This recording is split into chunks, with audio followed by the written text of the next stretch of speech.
السلام عليكم ورحمة الله تعالى وبركاته. كنتي وناكسن داوديال meel kasto dunida nagala socotaan waa maalinimo khamiis ah bisha January 27 sanada 2022 qodobada barnaamijkeena ku maqli doontaan waxaa kamid ah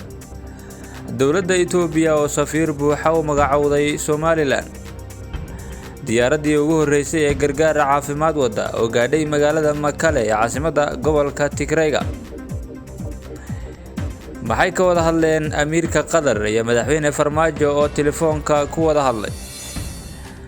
xogo laga helay koox hubeysan oo meel u dhow madaxtooyada Soomaaliya ku dishay agaasimo ka tirsan xukuumadda Soomaaliya qodobadaas iyo qodobo kale oo faahfaahsan ee barnaamijka ku maqli doontaan saaxiibayaal soo dhawaada aan ku bilowno wararka naga soo gaaraya dalka Itoobiya gobolka waqooyiga dalkaasi ku yaala Tigray oo wali ay ka socdaan dagaalo iyo waliba xasarado xooggan oo u dhaxeeya dawladda Itoobiya iyo kooxda TPLF ayaa baryahan balayl daraa dawooyinkii oo ka dhamaaday isbitaaladii halkaasi ku yaalay iyo waliba xaalado caafimaad oo daran oo halkaasi laga soo sheegay waxaana diyaaradii ugu horeysay ee wada qalab caafimaad iyo waliba dawooyin ay gaadhay magaalada Makale ee caasimadda gobolkaasi Tigray xilli horaantii isbuucan ay dhakhaatiirta ku dhaqan magaaladaasi Makale ay cabasho xooggan u gudbiyeen beesha caalamka isla markaana ay sheegeen in isbitaaladii ku yaalay magaaladaasi Makale ay hawanayaan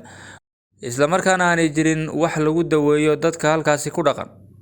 beesha caalamka iyo xukuumadda dalkaasi Itoobiya oo iskaashanaya ayaa diyaaradii ugu horeysay ee gargaar caafimaad wada isla markaana la filayo inay gogol xad u noqon doonto gargaar kale oo halkaasi gaadhi doona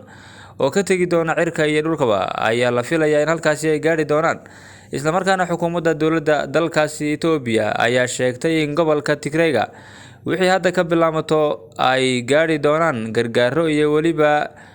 gurmadyo caafimaad oo ka kala iman doona xukuumadda dalka Itoobiya iyo beesha caalamka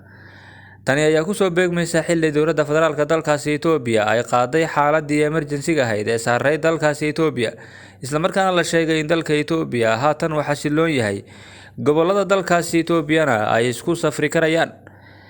caasimadda dalkaasi Itoobiya iyo waliba gobollo kamid ah gobolada waqooyiga dalkaasi Itoobiya ku yaala ee uu ka mid yahay gobolka Tigray iyo gobolada Axmaarada ayaa kamid ah meelaha uu aadka u saameeyay xaaladaasi emergency ah ee wadanka Itoobiya lagu soo rogay dhamaadkii sanadkii tagay 2021 xilli ay ku soo dhawaadeen jabhadaha mucaaradka ah caasimadda dalkaasi Itoobiya ee Addis Ababa haatan ayaa la filayaa in dawladda dalka Itoobiya oo gogol nabadeed u fidisay mucaaradka dalkaasi oo ay ka mid tahay kooxda TPLF in wada hadalladaasi ay suurto gali doonaan xilli lagu cadaadinayo mucaaradku inay gogosha nabadeed imaadaan waxaana haatan ay codsanayeen TPLF iyo waliba gobolkaasi Tigray dadka ku dhaqan in halkaasi lala soo gaaro gurmadyo caafimaad iyo waliba kuwa gargaar cunooyin ah waxaana beesha caalamku ay haatan bilowday iyo waliba dawladda Itoobiya oo fududeynaysa in la gaarsiiyo gargaaradii ugu horeeyay caafimaad ah ee tagaya magaalooyinka Makale iyo waliba magaalooyinka waaweyn ee ku yaala gobolkaasi Tigray oo ay ka mid tahay magaalada Aksum dagaalo xooggan ayaa ka socday baryahanba gobolka Tigray oo ciidamada TPLF ay ku wajahayeen maleeshiyada canfarta iyo waliba maleeshooyin kala duwan oo ka kala socday Axmaarada iyo ciidamo ka yimid dhanka dalkaasi Eritrea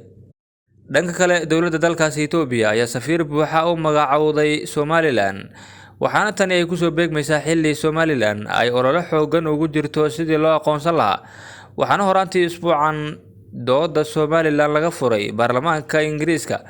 iyadoo xilligan ay Somaliland ku jirto waqti ay ololaheedii ugu xoogganaa ku jirto isla markaana ay ugu ololeynayso in loo aqoonsado dal madax bannaan dawladda Itoobiya ayaa noqonaysa dawladii ugu horeysay ee abid safiir buuxa u magacawda Somaliland mas'uulka haatan loo magacaabay safiirka buuxa ayaa hore ugu sugnaa magaalada Hargeysa isagoo ah qusul ka socday Itoobiya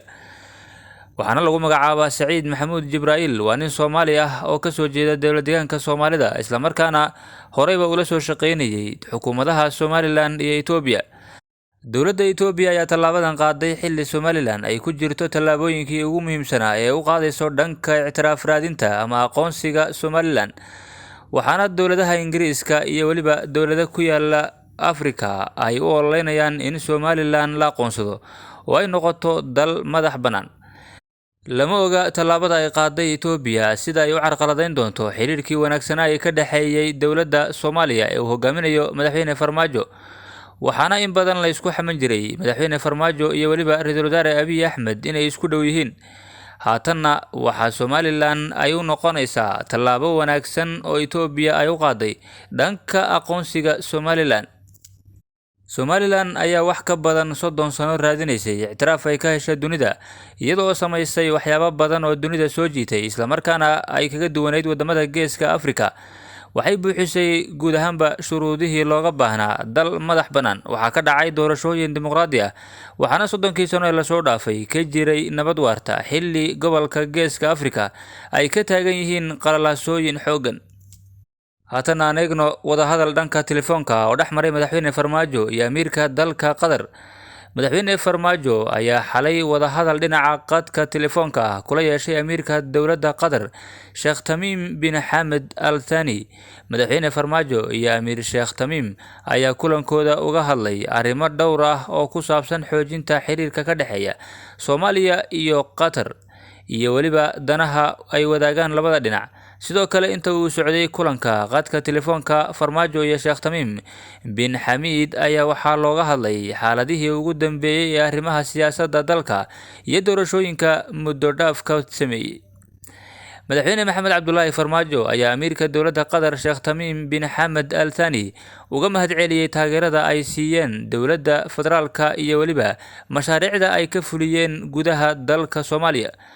dowladda Qatar ayaa la sheegaa inay xiriir dhow la leedahay madaxda haatan talada dalka haysa ee uu hogaaminayo madaxweyne Maxamed Cabdullaahi Farmaajo. dhanka kale waxaa lagu dilay magaalada Muqdisho Allaha u naxariistay Safiya Abuukar Karani oo ahayd agaasimaha guud ee maamulka iyo maaliyadda wasaaradda shaqada iyo arrimaha bulshada ee dowladda federaalka dalka Soomaaliya.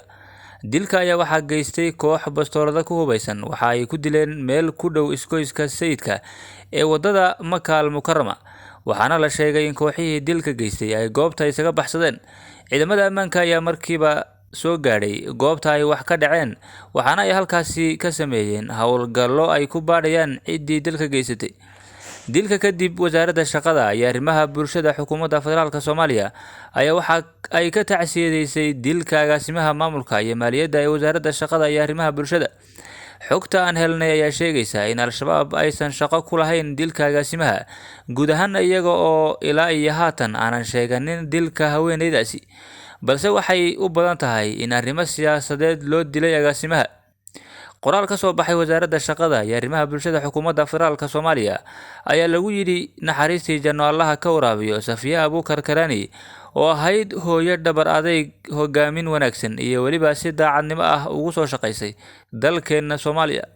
Safiya Abuukar waxay ka mid ahayd howlwadeenadii muddo ka badan 15 sano qayb ka ahaa wasaaradda shaqada iyo arrimaha bulshada, iyadoo 10kii sano ee u dambeysay xilal agaasime waaxeed ka qabatay wasaaradda shaqada iyo arrimaha bulshada. 6 sano ka hor ayaa la dilay Safiya Saygeeda isaga oo soo noqday wasiirka gaashaandhigga ee xukuumaddii ra'iisul wasaare Nuur Cadde. akhyaarta sharafta leh hawada nagala socoto intaas waxaan kusoo koobaynaa guud ahaan wararkiina soo gaadhayay. intaan ku kulmayno warkan warka xiga waxaan idinkaga tegaynaa sidaas iyo nabadgelyo.